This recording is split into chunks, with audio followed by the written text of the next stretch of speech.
이렇게 사안이 중하면 검사가 소년법원으로 보내지 않고 일반 성인들처럼 정식으로 형사법원에 구공판 기소합니다. 사안이 크면 소년이라도 구속도 됩니다.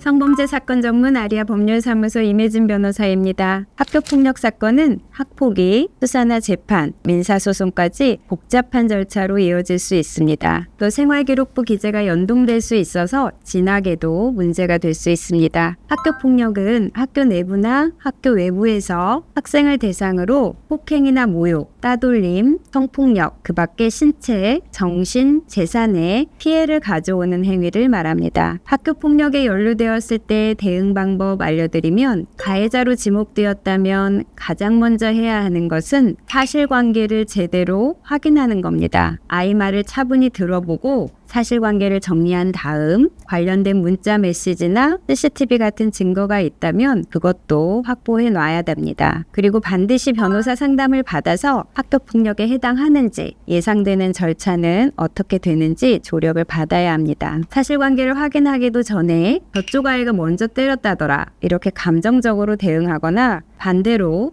무조건 죄송하게 되었다며 사과하는 것은 적절하지 않습니다. 학교폭력 신고부터 이후 절차를 보면 일단 학폭 신고는 누구나 할 수 있고 말로 하거나 서면으로 하거나 신고전화 117로 할 수 있습니다. 이렇게 신고가 접수되면 사안조사가 이루어집니다. 사안조사는 확인서, 설문조사, 증거자료 수집, 예컨대 치료받은 병원의 의사소견서 이런 것으로 할 수 있습니다. 확인서는 피해 학생이나 가해 학생 또는 목격한 학생들이 어떤 일이 있었는지 작성하는 것이고, 확인서를 작성할 때는 보호자나 변호사가 동석할 수 있습니다. 사안조사 다음에는 학교폭력 전담기구 심의를 거칩니다. 이 학교폭력 전담기구 심의는 학교장 자체 해결 사건을 말합니다. 경미한 사건은 학교장 자체적으로 해결할 수 있는데요. 4가지 요건이 있습니다. 첫 번째, 진단서가 미제출되었는지, 두 번째는 재산상 피해가 없거나 즉시 복구되었는지, 세 번째는 학교폭력이 지속적이지 않은 경우인지, 네 번째는 보복행위가 아닌 경우인지입니다. 이렇게 아주 경미한 사건에 해당하게 되면 학폭위로 안 가고 학교장이 자체적으로 사건을 해결할 수 있습니다. 물론 피해 학생이나 부모가 동의해야 합니다. 그 4가지 요건에 해당하지 않으면 학폭위로 넘어갑니다. 또 아무리 사안이 경미해도 피해 학생이 학폭위로 가기를 원하면 학폭위, 즉 학교폭력대책심의위원회로 넘겨야 합니다. 통상 사건 접수되면 한 달 이내에 학폭위가 열립니다. 학폭위에는 가해 학생, 피해 학생, 부모 모두 출석해서 말할 수 있습니다. 이때 부모는 단순히 그냥 아이를 따라가는 게 아니라 사건 사실관계를 명확하게 정리하고 필요한 자료를 학폭위에 제출해야 합니다. 학폭위는 변호사가 참석할 수 있는 절차입니다. 그러니 반드시 사전에 변호사 조력을 받아서 변호사가 출석해서 사건 경위에 대해 충분히 설명할 수 있도록 해야 합니다. 그래야 억울한 일을 막을 수 있습니다. 이 학폭위를 거쳐서 가해 학생에게 조치가 이루어집니다. 학폭위는 사안의 심각성, 지속성, 고의성, 반성, 화해 여러 가지를 보고 조치를 결정합니다. 학폭위 조치가 내려지면 모두 학교생활기록부에 기재됩니다. 1호는 서면사과, 2호는 보복금지, 3호는 학교봉사, 이렇게 1호부터 3호까지 처분은 생기부에 기재되고 학교 졸업과 동시에 삭제됩니다. 4호는 사회봉사, 5호는 특별교육 이수, 6호는 출석정지, 7호는 학급교체입니다. 4호부터 7호까지는 졸업할 때 학폭 전담기구 심의를 거쳐 졸업과 동시에 삭제하는 게 가능하고, 그렇지 않으면 졸업일로부터 2년 후에 삭제합니다. 8호는 전학처분이고 졸업일로부터 2년 후에 삭제됩니다. 9호는 퇴학처분이고 삭제 대상이 아닙니다. 학폭위 결정은 최종적으로 교육청 처분으로 내려집니다. 그래서 받아들이지 못하겠다고 한다면 교육장을 상대로 행정심판이나 행정소송을 제기할 수 있습니다. 처분받은 가해 학생만 할 수 있는 게 아니라 피해 학생도 가해 학생에 대한 조치가 너무 약하다고 주장하면서 소송할 수 있습니다. 학폭위를 거쳐서 처분이 나오면 피해 학생은 가해 학생과 부모를 상대로 치료비, 심리치료비, 위자료 등을 민사소송으로 청구할 수 있습니다. 이 학교폭력 사건은 형사사건과 맞물립니다. 피해 학생이 경찰에 신고나 고소를 하면 학폭위는 학폭위대로 가고 수사나 재판도 받아야 합니다. 학폭위와 형사 절차는 별개 절차고 결과도 다를 수 있습니다. 예컨대 학교폭력 사안으로 인정되어 징계 조치를 받았지만 형사사건에서는 무혐의 받을 수도 있습니다. 거꾸로도 가능합니다. 형사사건 사례를 보면 학생들끼리 인터넷 게임하다가 이른바 성적인 욕설과 패드립을 하는 경우가 있습니다. 그러면 피해 학생이 경찰에 신고하고 성폭력범죄 처벌법에 있는 통신매체 이용 음란죄로 수사가 시작됩니다. 이렇게 학교폭력으로 형사적으로 고소나 신고가 진행되면 소년범으로 처리됩니다. 19세 미만 학생들은 소년법 적용을 받습니다. 여자 학생도 법상 소년으로 부릅니다. 소년범은 가치한 공범이 있는 경우가 많고 우발적인 경우도 많습니다. 상해나 폭행이 흔하고 하찰이나 성매매, 폭매음 사건도 많습니다. 먼저 초등학생들, 즉 14세 미만이면 촉법소년이나 우범소년이라고 하고 경찰에서 바로 가정법원 소년부로 넘어갑니다. 검찰 단계가 없습니다. 14세 이상 19세 미만이면 범죄소년에 해당하고 경찰, 검찰 거쳐서 가정법원 소년부로 가거나 성인들처럼 형사법원에 가는 걸로 진행됩니다. 소년 사건은 검찰 처분이 3가지입니다. 첫 번째는 기소유예 처분입니다.